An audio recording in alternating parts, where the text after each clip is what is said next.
Hello folks, Double Tap here and welcome back to the channel. Today we are going to bottle up our cherry wine. We added all the finings, that was roughly 10 days ago, so it's all extremely clear. We've got, you won't see it, let me try and move it without shaking it.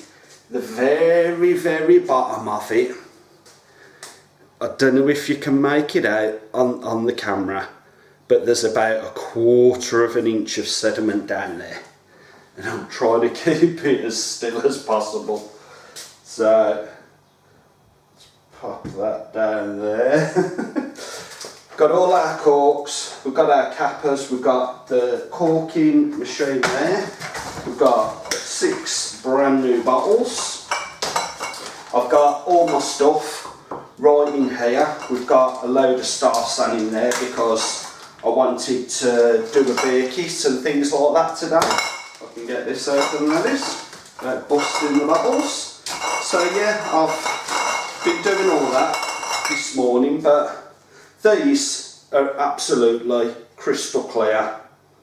They're nice and clean. Well, sorry, not crystal clear.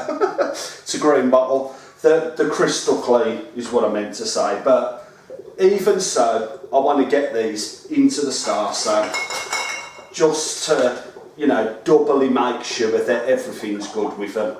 I really don't like taking chances when it comes to cleanliness, and all it takes is just a little bit of time. But anyway, the wine, I put the finings in it.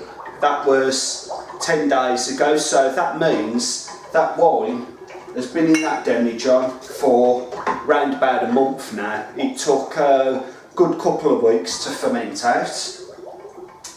Then we added different things at various stages. I mean, if you've watched this video, you've probably watched all the rest of the wine ones because I try and do them in series. So it gives like a good timeline for them, things like that. But spun that to one side. I'm going to grab a bowl. Okay. And here comes the cat. Right, in the bowl, I'm just going to add some hot water. Okay. There we go. And we're going to put 6 of our corks in there. That'll get a bit of moisture in them, get them moistened up, ready to go in the bottles. 4, 5 and 6. Now, I'll be quite honest with you, I'm not a fan of these Wilko corks. If you watch that Marengo, the first wine video that I ever did, I used exactly the same corks with that, which were the Wilko ones. And as soon as I put the corkscrew into them, the corks disintegrated, and I ended up having to push them into the bottle. And every bottle of wine, because I gave all 5 of them bottles of wine away, every bottle of that wine, it was all the same with them. So I'm not overly impressed with them whatsoever. The problem I've got is I forgot to get some other ones, so I'm going to have to use them.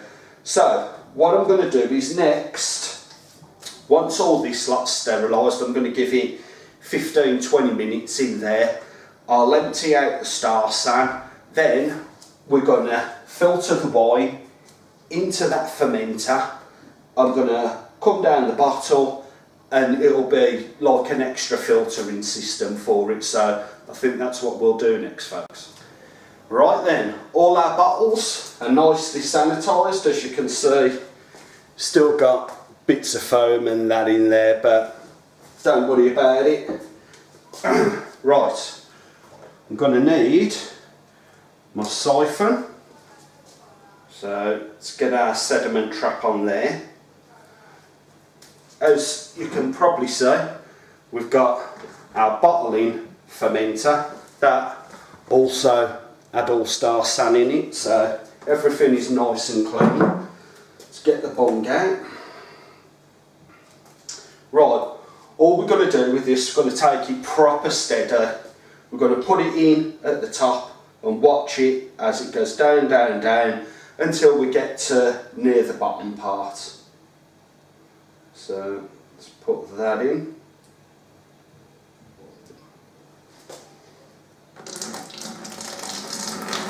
And away we go.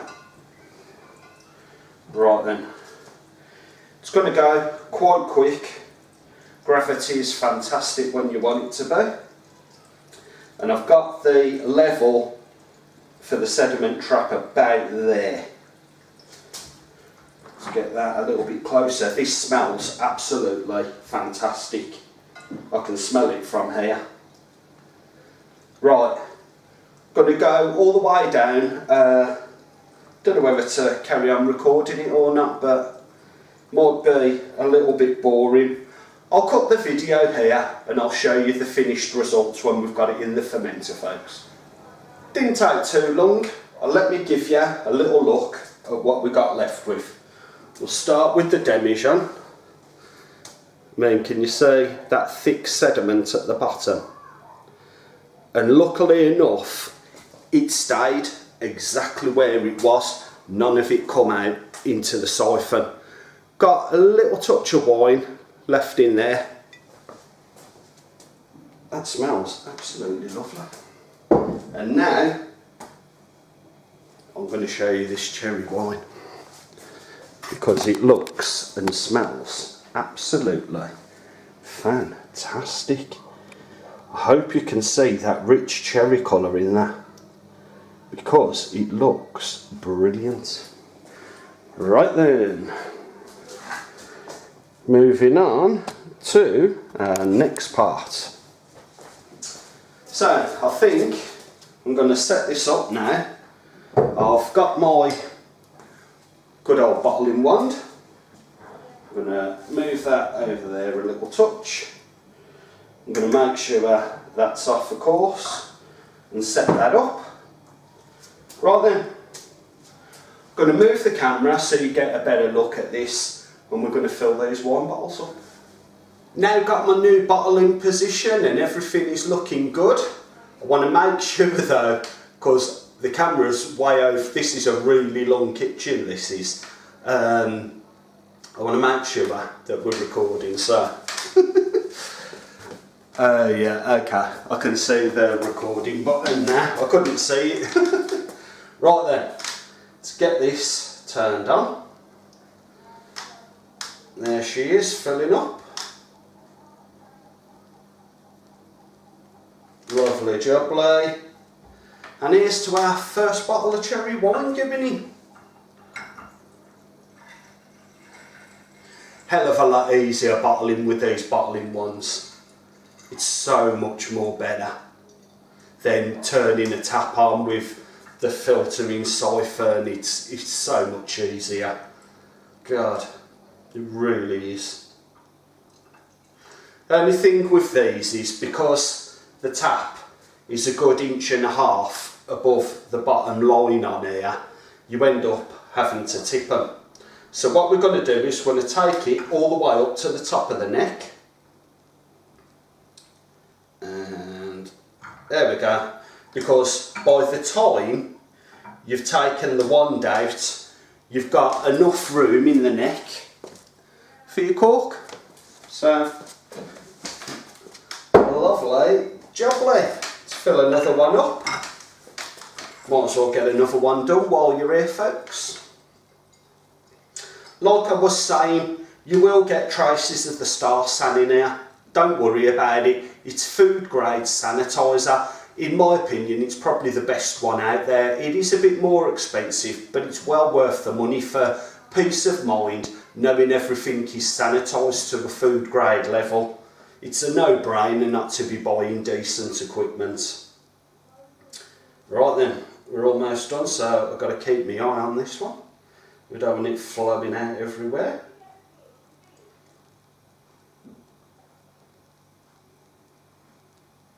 And there she goes. Right then, I'm going to get the rest of these bottled up and then we're going to start corking our bottles up. Right then, all our wine is now in our bottles, as you can see. There we go. Lovely jubbly.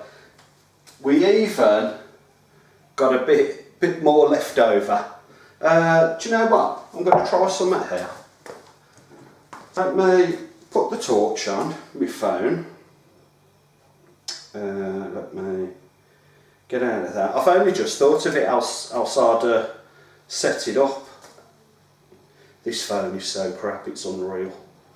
Torch, where the hell is the torch? Okay, torch has vanished. So this is what you get for not being prepared. Torch. Right, is it on? Okay. Alright then. Can't really see it in this light, to be fair.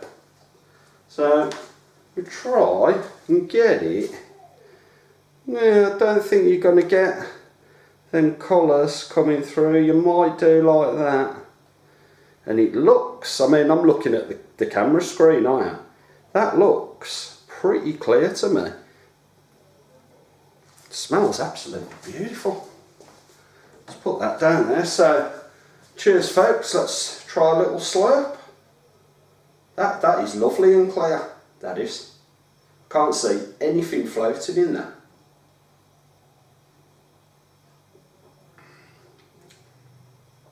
Oh yeah.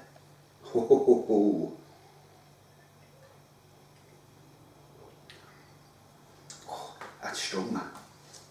Whoa. Not going into any details at this point because I don't want to ruin the review. I know what you're thinking, but we're going to have to wait for the review, folks, to get these bottled up. So, corked up. All we're doing is, there's a little white thing there. Putting the cork inside it, just like that. And there's the cork in there. Probably can't see it all that well. And all we're doing, we'll rest that on top. Those two arms will come down and they'll pinch the side of the bottle. And there we go. It's a lot easier if you do it faster. I was doing it slower so you could see it a little bit better. And there we go. That's one bottle of vino corked up, and as you can see, we've left plenty of room in there. Let's do one more for you. Actually, let me see if I can zoom in to the bottle a little touch so you can see it a little bit better. That way, might give me a bit of room to play with as well. So, all we're doing is popping our cork in, like so. Now, I've got to see the camera to see if you can see what I'm doing. So I'm just having a look at the camera now to check that you can see it. And sorry about my arm getting in the way. We'll take it up like that. And there we go. Job's a good one. Okay then. Right, while you're here, might as well get the rest done. No point keep cutting the video because when you're doing it at a normal pace, you can do it quite quickly. And after this, we're gonna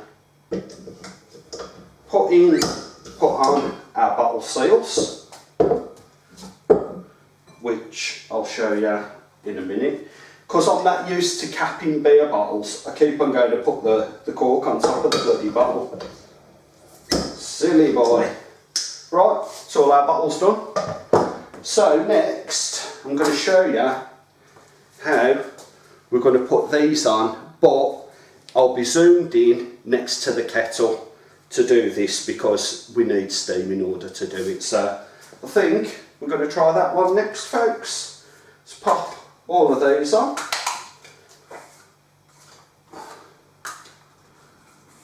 One less job to do. So, let's get these on next. Here we are.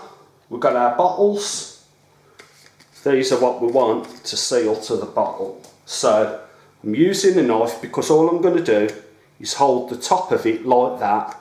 The steam out of the kettle is going to do all the work for us. So I'm going to put the kettle on, I'm going to hold that there, and the steam is going to shrink that straight to the top of the bottle. Just give it a little bit of time for that steam to build up. This is why you've got to be quite quick with these, because once that kettle is almost boiled, that's obviously when the most steam comes out. Okay, here we go. Right, is that holding it? That's holding it. So let's get that down. Let's get the kettle straight back on, because I want a lot more steam on there. Right, there we go. That one's done. Yep, let me wipe this off because it's obviously got a lot of condensation, and straight away, as you can see, it's sealed it straight to the bottle. Lovely jubbler. I'll do one more for you to see it again. Okay, let's get that steam back on.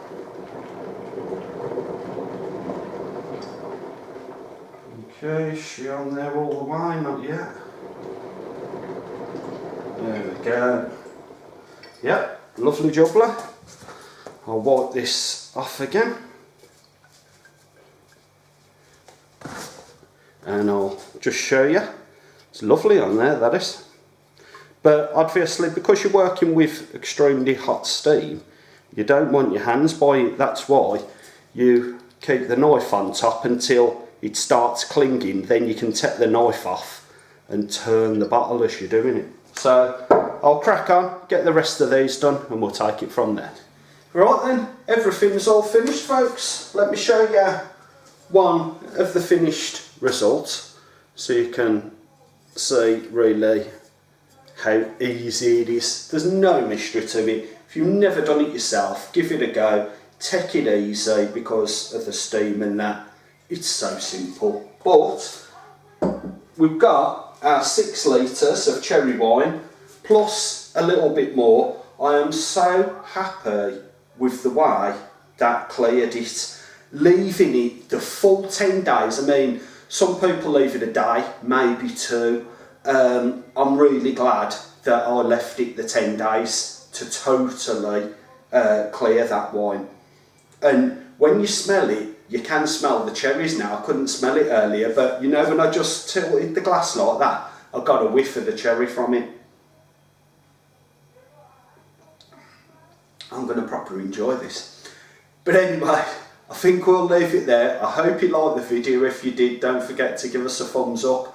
Follow the channel and subscribe if you want already. And I'll catch you in the next episode. I'm Double Tap, and bye for now. Cheers.